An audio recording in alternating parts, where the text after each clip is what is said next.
Pada zaman dahulu kala, di tanah Jawa berdirilah sebuah kerajaan megah yang bernama Prambanan. The Legend of Roro Jonggrang.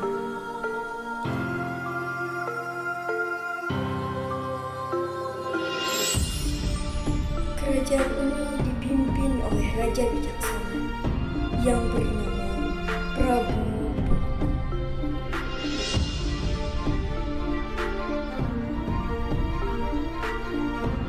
Ia memiliki seorang anak perempuan tunggal, seorang putri cantik jelita bernama Roro Jonggrang. Kehidupan kerajaan Prambanan begitu damai sampai hanya itu mudah bagiku. datangnya seorang kesatria sakti bernama Bandung Bondowoso. Kedatangannya membawa perubahan besar dan menjadi awal dari kisah cinta, tipu daya, serta kutukan yang dikenang hingga kini.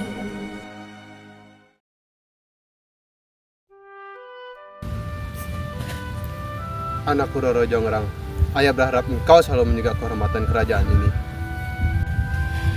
Tenang Ayahanda, Roro akan selalu patuh dan menjaga nama baik Prambanan. Tiba-tiba pengawal masuk dengan tergesa-gesa. Apun baginda, kerajaan Peging menyerang wilayah kita. Apa? Siapkan pasukan, saya akan memimpin perang ini. Di medan perang muncul seorang pangeran sakti bernama Bandung Bondowoso yang memiliki kekuatan luar biasa.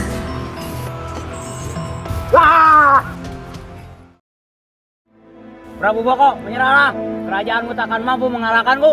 Saya tidak akan menyerah pada penjajah. Cih! Akhirnya Prabu Boko gugur di medan perang. Kerajaan Prambanan pun jatuh ke tangan Bandung Bondowoso. Roro Jonggrang pun menangis saat melihat tubuh ayahnya tergeletak tanpa nyawa. Bandung Bondowoso pun menghampiri Roro Jonggrang. Sebagai permintaan maaf, jika engkau mau jadilah istriku dan menemani memerintah kerajaan Prambanan ini bersama-sama. Tidak, kau telah membunuh ayahku. Bagaimana mungkin aku menikahimu? Jika kau menolak, kerajaan ini akan hancur. Roro Jonggrang pun berpikir sejenak. Baik, aku akan menikahimu tapi dengan satu syarat. Apapun syaratnya akan kupenuhi. Buatkan aku 1000 candi dalam waktu 1 malam. Jika kau tidak memenuhi syaratku, maka kau akan kutolak. Hanya itu mudah bagiku. Dengan penuh ambisi, Bandung Bondowoso segera memerintahkan pengawalnya dan segera meminta bantuan kepada dukun sakti yang ia kenal. Baik Tuan, kami akan menyelesaikannya sesuai perintahmu. Malam pun tiba. Dengan kesaktiannya, dukun sakti itu segera membacakan mantra-mantra sihirnya untuk membangun 1000 candi dalam 1 malam. Dengan mantra, bangkitlah para jin, bangunlah candi-candi sebelum matahari terbit. Dukun sakti dan para jin pun mulai melaksanakan tugas dari Bandung Bondowoso. Di sisi lain, Roro Jonggrang gelisah melihat candi hampir selesai. Jika candi itu selesai, aku harus menikah dengannya. Aku tidak mau, Dayang. Putri, aku mempunyai ide. Sini.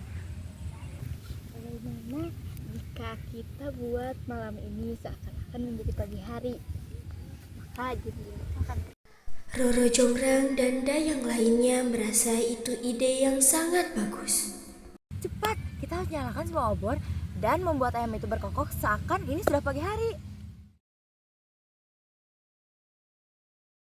Roro Jonggrang dan para dayang pun melaksanakan rencananya.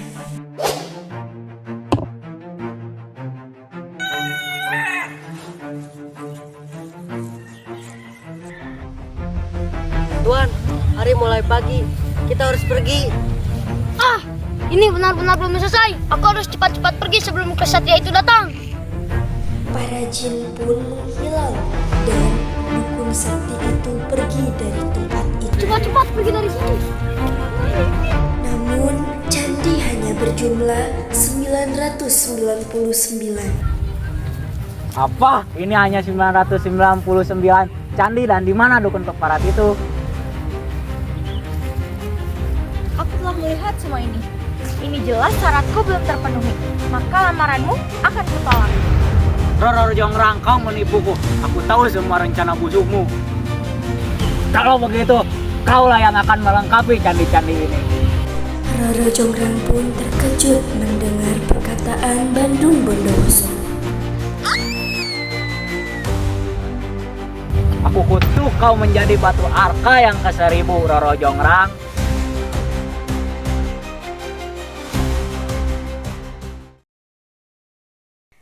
Sejak saat itu, kisah Roro Jonggrang menjadi legenda yang mengajarkan bahwa kecerdikan dan kecantikan tanpa kejujuran dapat membawa petaka. Roro Jonggrang yang menipu Bandung Bondowoso demi menolak lamarannya akhirnya harus menerima akibat dari perbuatannya, yaitu dikutuk menjadi arca. Kisah ini juga menunjukkan bahwa ambisi dan kemarahan yang tidak terkendali dapat menimbulkan penyesalan. Oleh karena itu, cerita Roro Jonggrang mengajarkan nilai kejujuran, tanggung jawab, serta pentingnya berpikir bijak sebelum bertindak.